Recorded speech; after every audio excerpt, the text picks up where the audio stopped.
Hello, welcome to the Motivational Stories podcast. I am your host, Ricky Lahiri, and today's story is called Gautama Buddha and the Broken String. Prince Siddhartha, sheltered within the opulent walls of Kapilavastu, lived a life of exquisite comfort. Yet, a disquietude gnawed at him. He yearned for something beyond the silken cushions and lavish feasts. Driven by this yearning, he snuck out on 4 forbidden journeys beyond the palace walls. Each encounter with an old man, a sick person, a corpse, and a wandering ascetic shattered his carefully curated reality, revealing the harsh truths of human existence, aging, illness, death, and the desire to escape them. Haunted by these sights, Siddhartha renounced his princely life.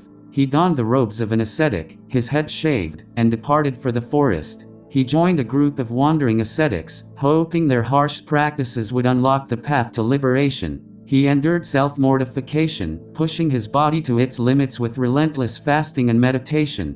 Days turned into months, and his body grew frail, his mind no closer to peace. One scorching day, weak and nearing collapse, Siddhartha reached the banks of the Niranjara river. As he dipped his parched body into the cool water, a realization dawned. This arduous path of self-denial wasn't leading him closer to enlightenment, but rather to extinction. He emerged from the river renewed, not in the austerities of the ascetics, but in the quiet strength of his own resolve. He abandoned the practices of the ascetics and settled beneath the sprawling branches of a Bodhi tree in Bodh Gaya. There, amidst the whispering leaves and chirping birds, Siddhartha vowed not to rise until he had achieved enlightenment. He would confront the truth about suffering and find a way to end it. Days bled into weeks, and then months. Siddhartha faced temptations, embodied by the demon Mara, who tried to lure him away from his quest with visions of desire, fear, and doubt. But Siddhartha remained steadfast, his resolve unwavering like the roots of the Bodhi tree. On the full moon night of Vesak, as the stars glittered like countless diyas on a black cloth, a profound stillness descended.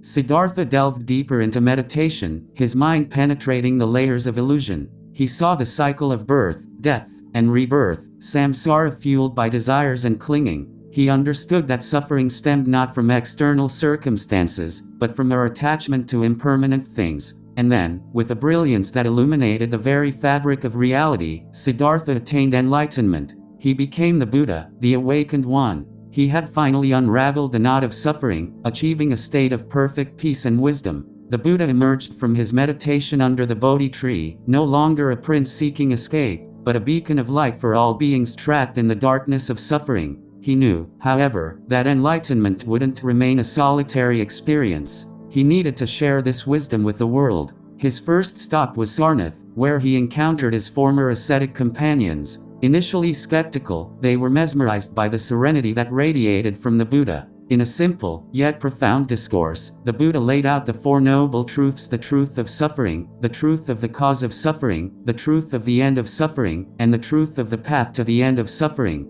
This discourse, known as the Dhammacakkappavattana Sutta, setting the wheel of Dharma in motion, became the cornerstone of Buddhism. The path to end suffering, the Buddha explained, was the Eightfold Path, a practical guide encompassing right view, right intention, right speech, right action, right livelihood, right effort, right mindfulness, and right concentration. The news of the Buddha's enlightenment spread like wildfire. People from all walks of life flocked to hear his teachings. Kings and commoners, wealthy merchants and impoverished farmers, all found solace and direction in his words. He spoke in a language they understood, weaving metaphors from everyday life to illustrate deep truths. One such disciple was a young woman named Sujata. Stricken by the death of her stillborn child, she was consumed by grief.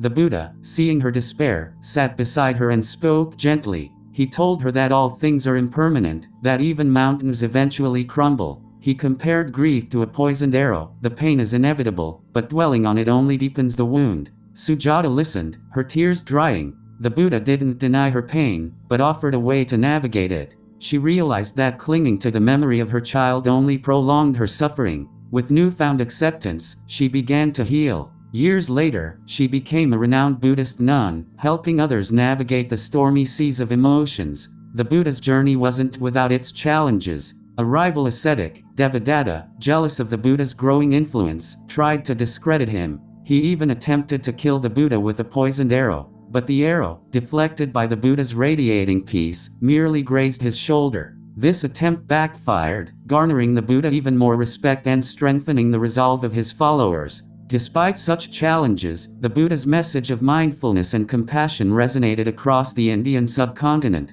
He established a community of monks and nuns, the Sangha, who dedicated their lives to the pursuit of enlightenment and spreading the Dharma. They traveled far and wide, their saffron robes becoming a symbol of peace and wisdom. One day, the Buddha encountered a group of hunters. These men, hardened by their trade, were known for their cruelty. The Buddha, unfazed, approached them with compassion. He sat among them and spoke of the interconnectedness of all beings. He explained how their actions, fueled by violence and disregard for life, inevitably brought suffering upon themselves and others. The hunters listened, their rough faces softened by the Buddha's gentle words. They saw, for the first time, the brutal cycle they were caught in. One by one, they laid down their weapons, vowing to find a more peaceful way of life.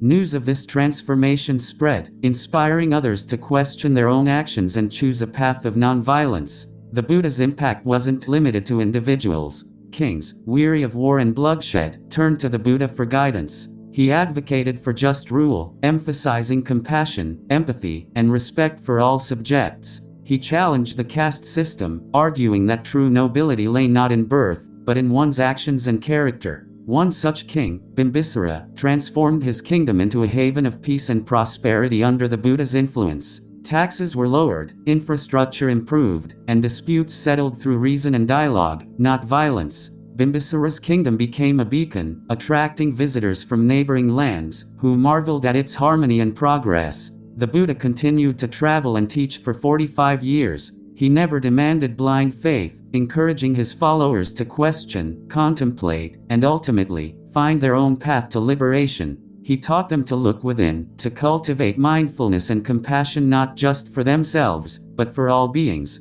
As his life neared its end, under the shade of sala trees in Kushinagara, the Buddha gathered his disciples around him. He reaffirmed his teachings, reminding them that suffering is a universal truth, but so is the potential for liberation. With his final words, "Strive on with diligence," he entered nirvana, a state of perfect peace and freedom from suffering. Though the Buddha's physical body passed away, his teachings continued to blossom. Buddhism spread across Asia, taking root in China, Korea, Japan, and beyond. His message of mindfulness, compassion, and the potential for enlightenment continues to inspire millions across the globe, a testament to the transformative power of the awakened one. Even today, the story of the Buddha resonates. Like the prince who broke free from the confines of his palace, we too can break free from the limitations of our minds. The Buddha's journey reminds us that suffering is an inevitable part of life, but we are not powerless victims. Through mindfulness, self-compassion, and a commitment to the betterment of ourselves and others, we can find our own path to peace and liberation, just as Siddhartha, the prince who became the Buddha, did.